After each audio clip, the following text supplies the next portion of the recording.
জনাব চিন্ময় গ্রেফতার হওয়ার পর থেকে একটা আলোচনা আমাদের সামনে খুব আসছে, সেটা হলো তিনি ইসকনের সদস্য কি সদস্য নন।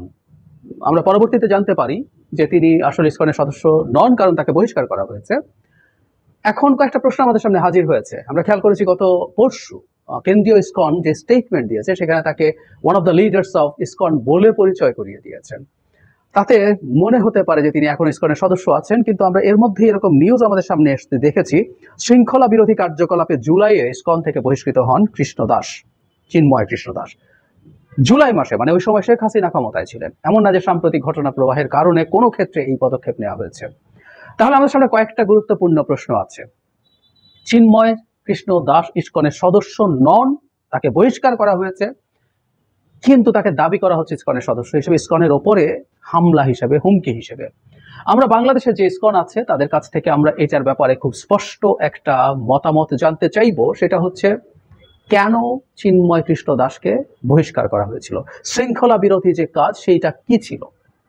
একটা কথা জেনে রাখা দরকার, জরুরি আমাদের জায়গা থেকে, যে মানুষটাকে শৃঙ্খলা বিরোধী কাজের জন্য দল থেকে, তাদের সংগঠন থেকে বহিষ্কার করা হয়েছে, তিনি এখন হিন্দু সমাজের নেতৃত্বে আসছেন। সনাতনী জাগরণী জোট নামে যে সংগঠনটা তৈরি হয়েছে সেটা। এবং উনি বহিষ্কৃত হওয়ার কারণে অবশ্য আরেকটা আলোচনা আমাদের সামনে আসবে, এখনকার যে তার কর্মকাণ্ড, তার দায় দায়িত্ব ইসকনের থাকবে কিনা। সো ইসকন বাংলাদেশ যে সংগঠনটা আছে তারা তাদের জায়গা থেকে এই ব্যাপারে খুব স্পষ্ট বার্তা জনগণের সামনে দিতে হবে এবং তাদেরকে এটা নিশ্চিত করতে হবে, আমি আগেও বলেছি যে কথাটা, যে কোন শৃঙ্খলা বিরোধী কাজের জন্য জনাব চিন্ময়কে বহিষ্কার করা হয়েছে সেটা জানানো এবং তাদের কাছ থেকে ইসকনকে আলাদা করতে হবে। একটা কথা আমরা বলবোই, এর মধ্যে আমরা খেয়াল করছি বহু জায়গা থেকে বাংলাদেশে ইসকনকে গ্রেফতার করার দাবি উঠতে শুরু করে, ইসকনকে নিষিদ্ধ করার দাবি উঠতে শুরু করেছে। এটা নিয়ে আমি একটু বিস্তারিতভাবে হয়তো কথা বলবো, কিন্তু এই দাবি যেহেতু উঠতে শুরু করেছে, ইসকনকে জনাব চিন্ময়ের জায়গা থেকে অবস্থান পরিষ্কার আগেই করে রাখতে হবে। কারণ তাদের বুঝতে হবে, তাদেরকে নিয়ে যখন ইনভেস্টিগেশন হবে, তাদের নিয়ে যখন মানুষ কথা বলবে, তাদের এই ব্যাপারটা খুবই জরুরি। একটা কথা মনে রাখতে হবে, সেটা হলো পাবলিক পারসেপশন সামহাউ ওই দিকেই গেছে। এবং আমাদের মনে থাকার কথা যে কিছুদিন আগে একবার হিন্দু সম্প্রদায়ের বেশ কিছু স্থাপনার উপরে যখন হামলা হয়েছিল, নোয়াখালীতে একটা ইসকন মন্দিরে হামলা করা হয়েছিল এবং ভাঙচুর করা হয়েছিল, ক্ষয়ক্ষতি করা হয়েছিল। সুতরাং পাবলিক পারসেপশনের মধ্যে এটা এক্সিস্ট করে। বর্তমানে বাংলাদেশে যে বিস্ফোরণমুখ পরিস্থিতি তৈরি করার চেষ্টা করা হচ্ছে, সেখানে ইসকন একটা ফ্যাক্টর হিসেবে হাজির হয়েছে।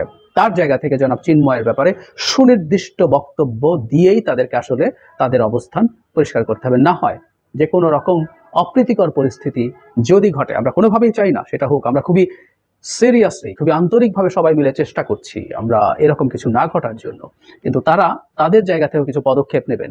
একটা কথা মনে রাখা খুব জরুরি, বাংলাদেশে কোনো সাম্প্রদায়িক দাঙ্গা হবে কি হবে না, বা সেটা ঠেকানোর একমাত্র দায় মুসলিম সম্প্রদায়ের না।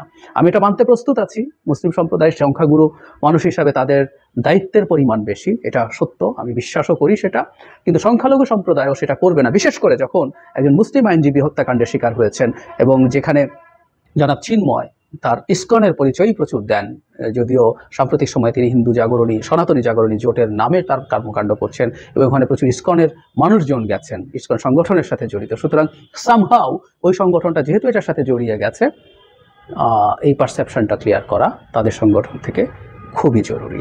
এবং বাংলাদেশের ইসকন যারা আছেন তাদের উচিত কেন্দ্রীয় ইসকনের সাথে যোগাযোগ করে এটুকু তাদেরকে জানানো যে জনাব চিন্ময় কোনোভাবেই ইসকনের সাথে নেই, এই ভুলটা ঠিক করা এবং সেই স্টেটমেন্ট দেয়া।